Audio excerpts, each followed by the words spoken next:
काम कर रहे थे हम कि हम इसके ऊपर काम कर रहे थे फॉर मैथ। ये आमतौर पे सॉफ्टवेयर जो है ये है मैथ वर्क्स के ऊपर। हम अपने मैं थॉरली एक एक एक्सपेरिमेंट को, आपको आवाज आ रही है मेरी? हेलो यस सर, आप लोग। जी। जी सर। हाँ, हाँ।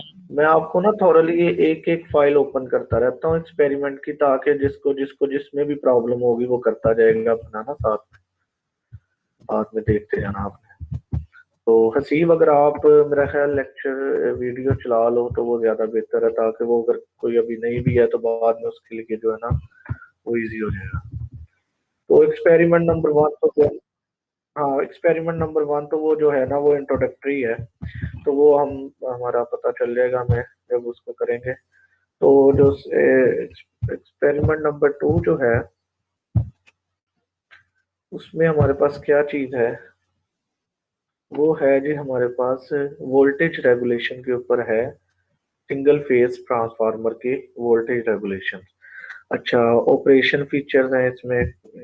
ऑपरेशन फीचर्स में क्या है कि जी आपका नो लोड और फुल लोड, ये सिमुलेंट की आपकी डायग्राम आ जाती है जब आपका नो लोड के ऊपर है और जब आपका लोड के साथ आ गया और फिर आपका लोड चेंज हो गया उसके वोल्टेज मेजरमेंट। तो अच्छा, इसको हम देख लेते हैं अब अपन अपने इसके ऊपर मैटलैब सिमुलिंक के ऊपर। तो ये मेरा मैटलैब का सॉफ्टवेयर ओपन किया, आमतौर पे it does for the math works. और मैथ वर्क्स के बाद हम जो है इसको इसमें हम यानी कि अपने डिफरेंशिएशन, इंटीग्रेशन, मैथमेटिकल ऑपरेटर्स जितने भी हैं उसको हम इस सॉफ्टवेयर के ऊपर इन अ सिंगल जो है ना कोडिंग लाइन के ऊपर जो है ना हम इसको सॉल्व कर सकते हैं। आपकी बहुत बड़ी मैट्रिसेस हैं, बहुत बड़े ऑर्डर की मैट्रिसेस हैं, उनको सिंगल एक कमांड के ऊपर जो है हम उसको उसका एडजॉइंट, उसका इनवर्स, उसका मॉडुलस, उसका जो है वो माइनर, उसका कोफैक्टर, कुछ भी निकालना हो हम जो है ना एक ही को कोड के ऊपर, एक कमांड के ऊपर हम इसको सॉल्व कर सकते हैं। प्लस फर्दर हमारे पास क्या है कि ये जहाँ पे मेरा कर्सर है that will be a Simulink simulation, यानी कि जो आपकी चीज एक प्रैक्टिकली एग्जिस्ट करती है, आपने उसको जो है एक GUI graphical user interface with the system जो है वो आपने उसका एक मॉड्यूल तैयार कर लिया है कि जिसके ऑपरेशंस जो हैं वो लाइक वाइज उसी तरह के हों जिस तरह की वो चीज एक प्रैक्टिकली फॉर्म में नजर आती है। और उसके ऑपरेशंस को हम सॉफ्टवेयर के ऊपर जो है रिजल्ट्स को और उसके पैरामीटर्स को स्टडी कर लें सॉफ्टवेयर के ऊपर, तो that will be the simulation. अब सिमुलेशन के लिए मैंने उसको क्लिक किया तो ये विंडो मेरे पास सिमुलिंक लाइब्रेरी ब्राउजर ओपन हो जाता है। मैं यहाँ पे फाइल में जाऊंगा, न्यू में जाऊंगा, मॉडल को ओपन करूंगा तो यहाँ पे मेरे पास एक विंडो ओपन हो जाएगी जिसमें मेरे पास एक लीनियर ट्रांसफार्मर होना चाहिए। ये मैं प्लेस करता जाऊंगा कंपोनेंट्स को उठा के यहाँ पे। ये मैंने न्यू मॉडल के ऊपर जो है एक लीनियर ट्रांसफार्मर को प्लेस कर दिया है। और उसके बाद मैंने इसके साथ क्या लगाना है, सोर्सेज लगाने हैं। तो सोर्सेज के लिए मेरे पास क्या है, AC वोल्टेज सोर्स, ये पड़े हुए सोर्सेज। तो AC सोर्स को मैं यहाँ से उठाऊंगा और यहाँ पे यूज कर लूंगा। तो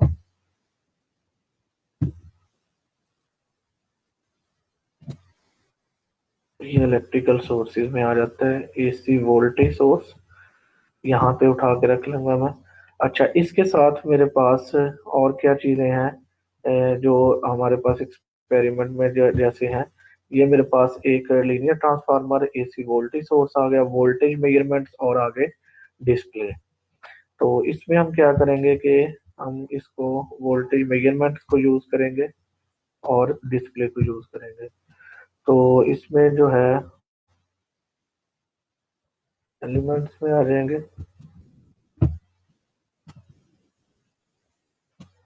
अच्छा, अगर आपको किसी टाइम के ऊपर कोई एलिमेंट नहीं भी नजर आ रहा है, कोई नहीं भी मिल रहा है इसकी, अच्छा, हम ये सिम पावर सिस्टम के अंदर ये सारी चीजें एग्जिस्ट करेंगी। हमारा जो काम है वो हमने सिम पावर सिस्टम के ऊपर करना है। सिम पावर सिस्टम के अंदर हमारे पास जो है वो मशीन्स के रेलेवेंट सारा डाटा जो है वो अवेलेबल है। तो इसमें क्या है कि मेजरमेंट्स में है डिस्क्रीट मेजरमेंट्स।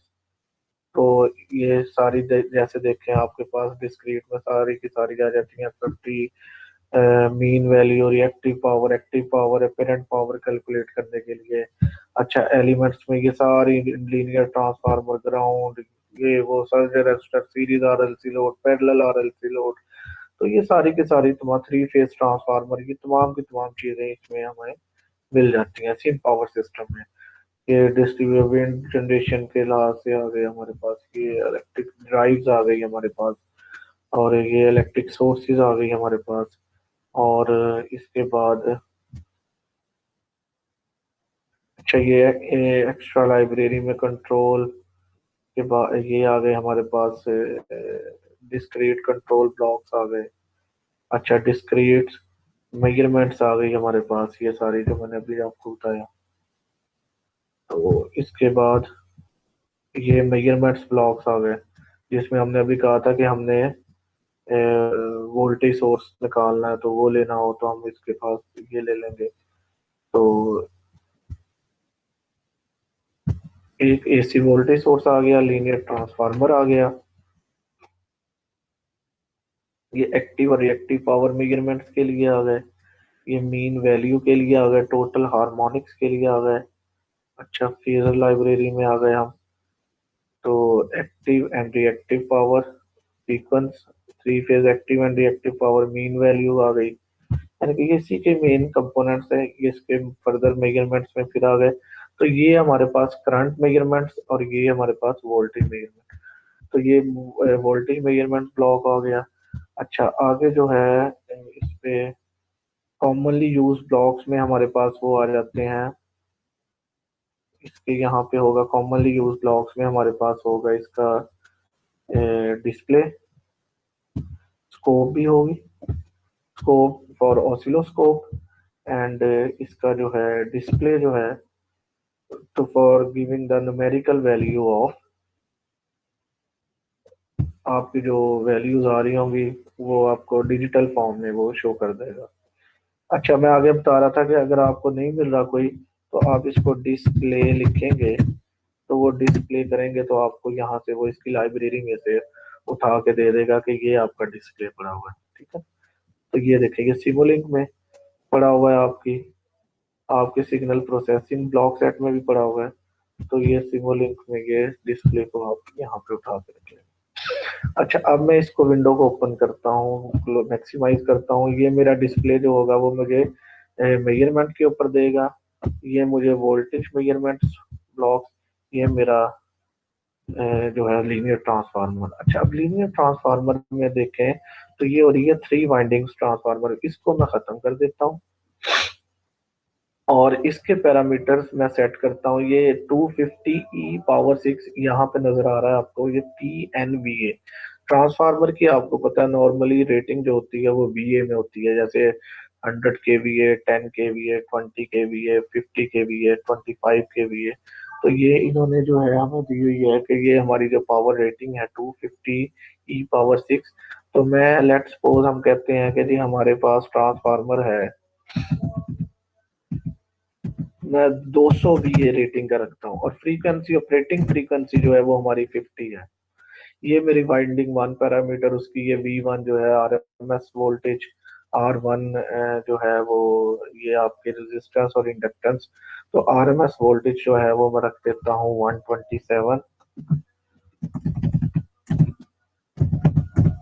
और वाइंडिंग टू पैरामीटर्स के लिए RMS वोल्टेज में रख देता हूँ 50।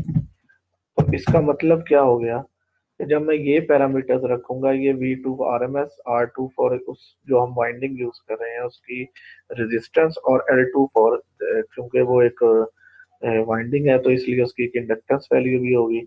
तो ये जो है ये वाइंडिंग साइड के पैरामीटर, ये मैग्नेटाइजेशन और रेजिस्टेंस एंड रिएक्टेंस। तो ये पैरामीटर्स जब मैं सेट करूंगा,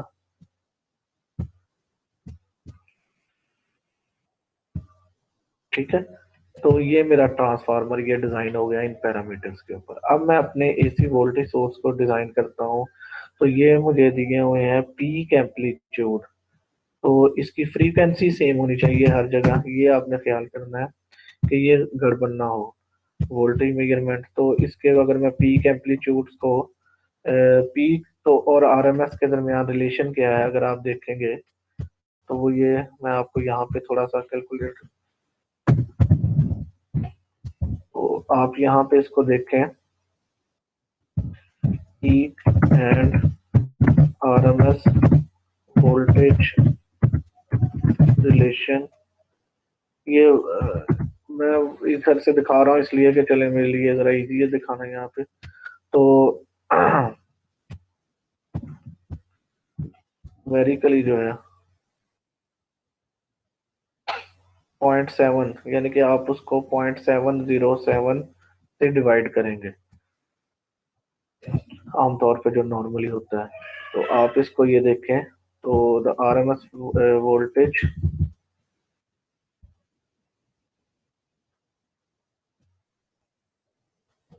ये देखिएगा,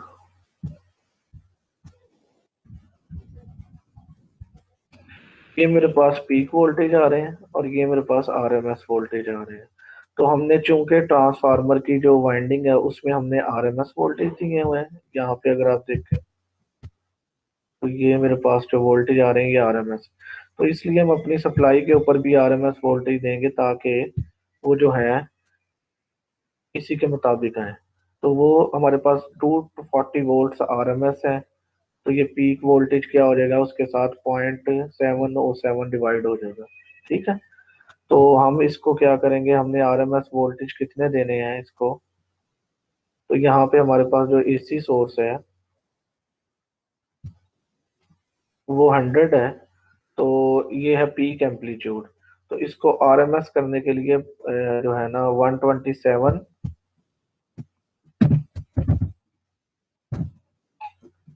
ये करेंगे 127 मल्टीप्लाइड बाय 0.707,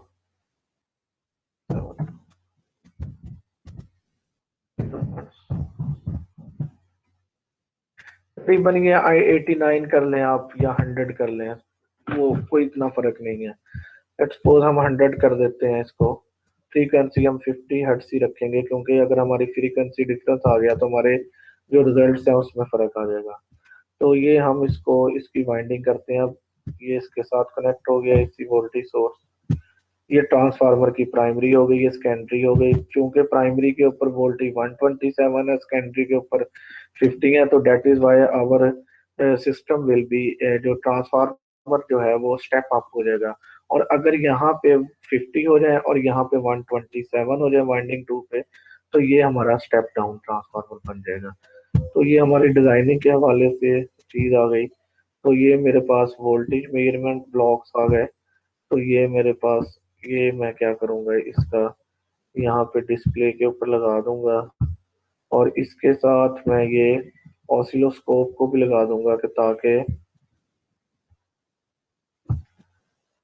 ये भी जो है इसकी जो करंट जो वोल्टेज की वेव फॉर्म है वो भी हमें साथ साथ मिलती रहे। ठीक हो गया।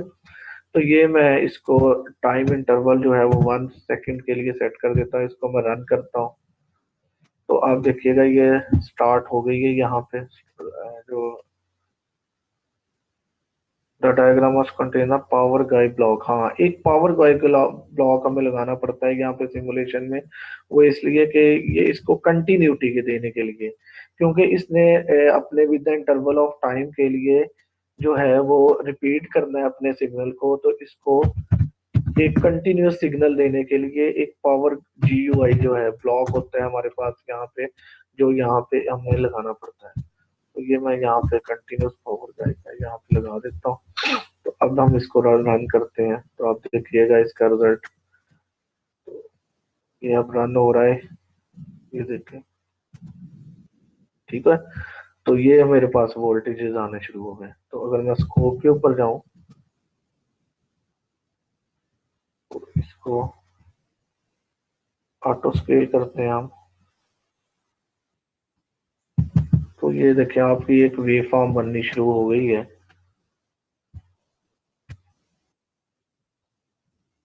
विद नो लोड के ऊपर। ये देखें। ठीक है।